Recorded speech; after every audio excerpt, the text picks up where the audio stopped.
मार्गशीर्ष महालक्ष्मी व्रत कथा। सौराष्ट्र देश में द्वापर युग की कथा है ये। सौराष्ट्र में उस समय भद्रश्रवा नाम के राजा थे। वे बड़े पराक्रमी राजा थे। उनकी रानी का नाम सूरज चंद्रिका था। रानी दिखने में सुंदर और सुलक्षणा थी तथा पतिव्रता थी। उन दोनों को 7 पुत्र तथा उसके बाद एक कन्या का वरदान मिला। कन्या का नाम श्याम बाला था। एक बार महालक्ष्मी जी के मन में आया कि जाकर उस राजा के राजप्रसाद में रहे। इससे राजा को दुगुना धन दौलत प्राप्त होगा और वह इस धन दौलत से अपनी प्रजा को सुख दे पाएगा। गरीब के घर अगर रहे तो वह केवल अपने ऊपर ही खर्च करेगा। यह सोचकर श्री महालक्ष्मी जी ने बूढ़ी ब्राह्मणी का रूप धारण किया। हाथ में लाठी लिए रानी के द्वार तक पहुंची। यद्यपि उन्होंने बूढ़ी औरत का रूप धारण किया था, पर चेहरे पर बहुत तेज था। उन्हें देखते ही एक दासी सामने आई। उसने इनका नाम, धाम, काम, धर्म सब पूछ डाला। वृद्ध ब्राह्मणी का रूप धारण किए माता लक्ष्मी ने कहा, बालिके, मेरा नाम कमला है। मेरे पति का नाम भुवनेश है। हम द्वारिका में रहते हैं।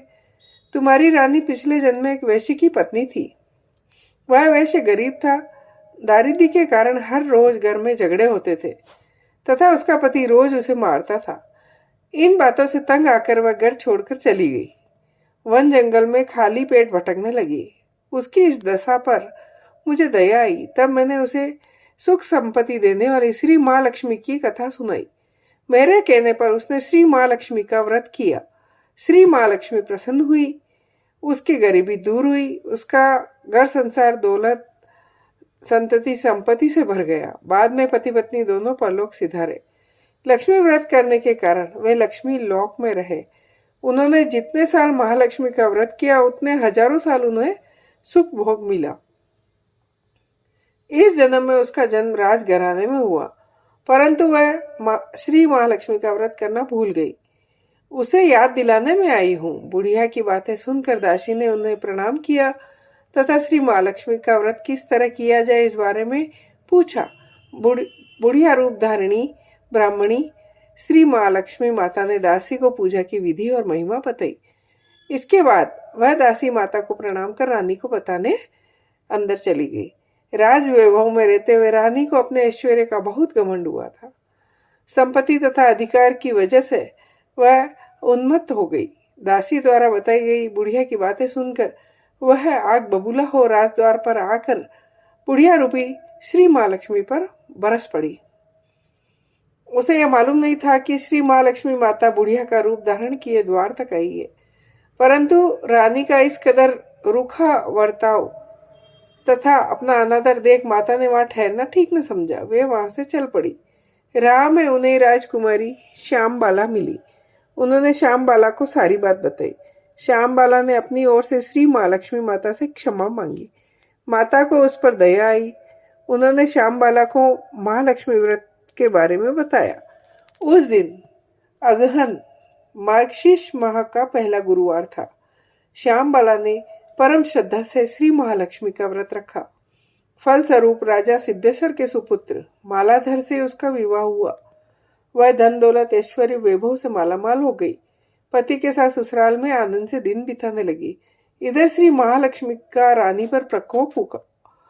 फलस्वरूप राजा भद्रश्रवा का राज्य एवं राज कारोबार नष्ट हो गया। यहाँ तक कि खाने के लाले पड़ गए। ऐसी हालत में एक दिन रानी ने राजा से निवेदन किया, हमारा दामाद इतना बड़ा राजा है, धनवान है, ऐश्वर्यशाली है, क्यों न उसके पास जाए, अपना हाल उसे बताए, वह हमारी मदद करेगा। इस बात पर राजा भद्रश्रवा दामाद के पास रवाना हुए। राज्य में पहुंचकर एक तालाब के किनारे थोड़ा विश्राम लेने के लिए ठहरे। तालाब से पानी लेने आते जाते दासियों ने उन्हें देखा। उन्होंने विनम्रता से पूछताछ की। जब उन्हें यह मालूम हुआ कि वे रानी श्याम बाला के पिता है तो दौड़ते हुए जाकर रानी को सारी बात बताई।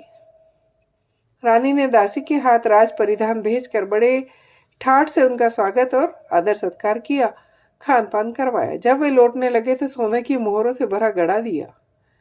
राजा भद्रश्रवा जब वापस लौटे तो उन्हें देख रानी सूरज चंद्रिका खुश हुई।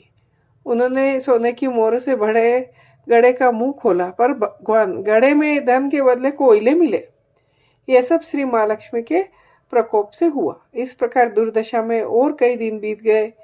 इस बार रानी स्वयं अपनी कन्या के पास गई। वह दिन अगन माह का अंतिम गुरुवार था।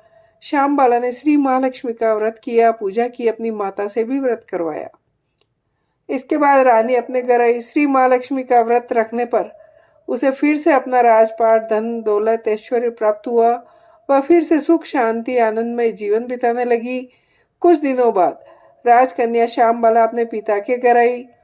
उसे अपने घर देख सूरज चंद्रिका को पुरानी बातें याद आई।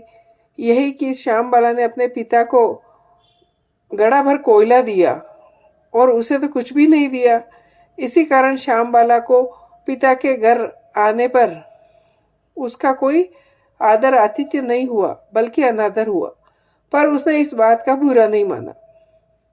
अपने घर लौटते समय उसने पिता के घर से थोड़ा नमक ले लिया। अपने घर लौटने पर उसके पति ने पूछा, आपने मायके से क्या लाई हो? इस पर उसने कहा, वहां का सार लाई हूं। पति ने पूछा, इसका क्या मतलब? श्याम बाला ने कहा, थोड़ा धीरज रखें, सब मालूम हो जाएगा।